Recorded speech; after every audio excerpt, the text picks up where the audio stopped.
Epa, ¿qué tal? Me atrevo a decir que el único personaje de Dragon Ball que ha tenido un desarrollo digno es el señor Vegeta, el príncipe de la raza Saiyajin. Un personaje que al principio fue presentado como un villano, pero que tuvo su reivindicación convirtiéndose en salvador de la Tierra, llegando a tener una familia, buenos amigos, pero aunque en su momento llegó a sufrir el síndrome del impostor. Quiero hablar de eso, así que vamos para allá. Yo solo, yo solo quería regresar a como era antes.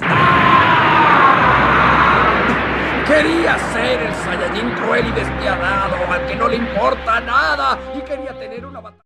Vegeta, el orgulloso Saiyajin, un personaje que por un largo tiempo fue despiadado y sanguinario, arrebatando muchas vidas bajo las órdenes del emperador Freezer. Sufrió el síndrome del impostor, ya que no podía creer, o mejor dicho, no se permitía creer que después de haber tenido un oscuro pasado, haya logrado tener una familia, un hogar, amigos. No se sentía merecedor de todo lo que estaba experimentando. Al inicio de la saga de Majin Buu, vemos cómo Vegeta se ha asentado en la Tierra, conformando una familia junto con Bulma, sus padres y el pequeño Trunks, su hijo, viviendo días pacíficos, entrenando diariamente como de costumbre con el fin de ser más fuerte, estar en forma y sobre todo anhelando una nueva oportunidad de enfrentarse a su más grande y digno rival, Son Goku. Al inicio de este arco lo percibimos como un personaje tranquilo y pacífico, sin ningún rastro de lo que fue en el pasado y en una parte de la saga de Cell, cuando alcanzó la fase del Super Saiyajin, y aún se notaba que conservaba características de lo que fue en su pasado, a pesar de haber vivido un tiempo en la Tierra. Y se nota mucho el nuevo yo de Vegeta, sobre todo cuando aconseja a Gohan que entrene ya que está perdiendo condición física, mostrando el cambio en él desde el final de la saga anterior y cuando reconoce que fue un estorbo durante la batalla y pide disculpas, desarrollando en ambos un sentimiento de respeto que se enfatizó mucho en este consejo, reconociendo Vegeta a Gohan como un guerrero digno de la raza Saiyajin y también el reconocimiento a lo fuerte que llegó a ser. Pero a pesar de toda esta tranquilidad y pacifismo que se nota en él, en su interior se libraba una fuerte lucha, ya que no se sentía merecedor de la nueva etapa que estaba viviendo en la Tierra. Y se puede entender, un personaje que por mucho tiempo tuvo una naturaleza cruel y enemigo de las personas con las cuales ahora está conviviendo. Durante esta saga tenemos un diálogo de Vegeta de los más introspectivos, no solo de un personaje, sino de toda la obra. Y lo más interesante es que se da con Goku, se abre y deja salir todo aquello que lo perturbaba en su interior, y en este diálogo refleja puntos claves para determinar que está experimentando el síndrome del impostor.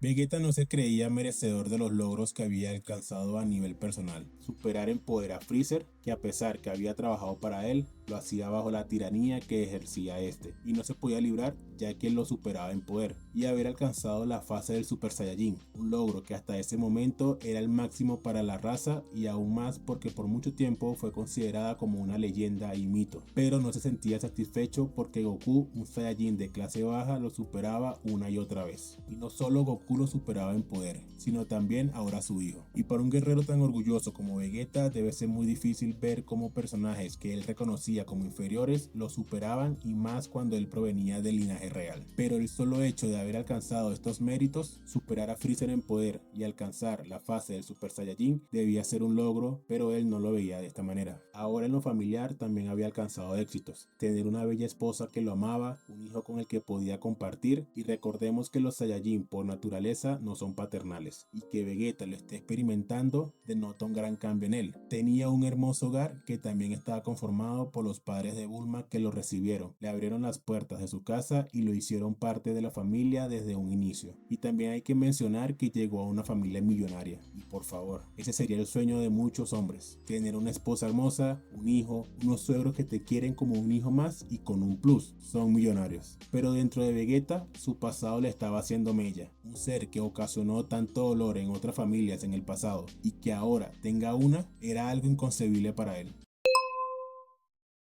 Se autoexigía los entrenamientos y esto lo hace en varias oportunidades. En la saga de Cell entra en varias ocasiones a la habitación del tiempo, y no con la finalidad de derrotar al enemigo de turno, sino para poder superar a Goku. Y parafraseando lo que dice en el diálogo, que aunque haya entrenado más que Goku, nunca logra superarlo. El miedo al fracaso está latente en Vegeta, y más porque es el príncipe de la raza, y siempre se esforzó bajo este título que terminó siendo una carga muy pesada de llevar. Y sobre todo este miedo se enfatiza al reconocer ver que su rival, siendo un guerrero de clase baja, lo supera por más que él se esfuerce.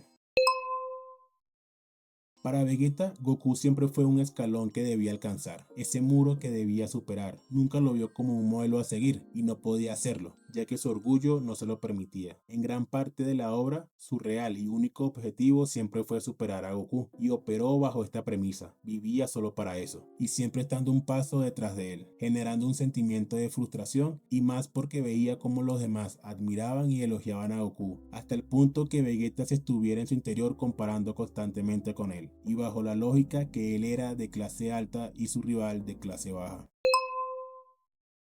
Esta sensación que experimenta va ligado más a su pasado. En su interior habitaba un sentimiento que había defraudado a su raza, volviéndose un ser compasivo, y no lograba comprender cómo un ser que en el pasado era tan frío y calculador logró tener un corazón cálido. Y era algo que no se podía permitir y mucho menos distanciarse de sus raíces, de su linaje. Estaba atado a su descendencia y sentía cómo decepcionaba a su raza con la manera en cómo estaba viviendo su presente.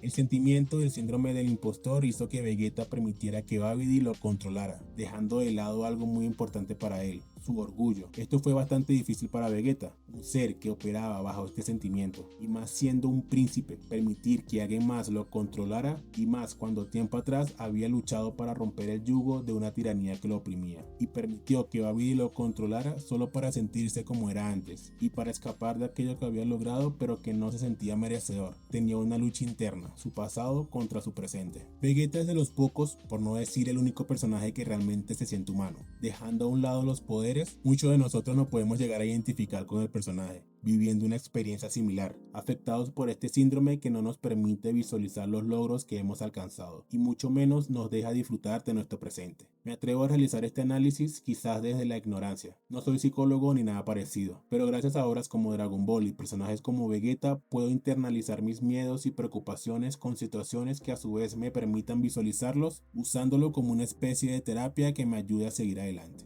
Vegeta es el único personaje que realmente fue trabajado y desarrollado por el maestro Akira Toriyama.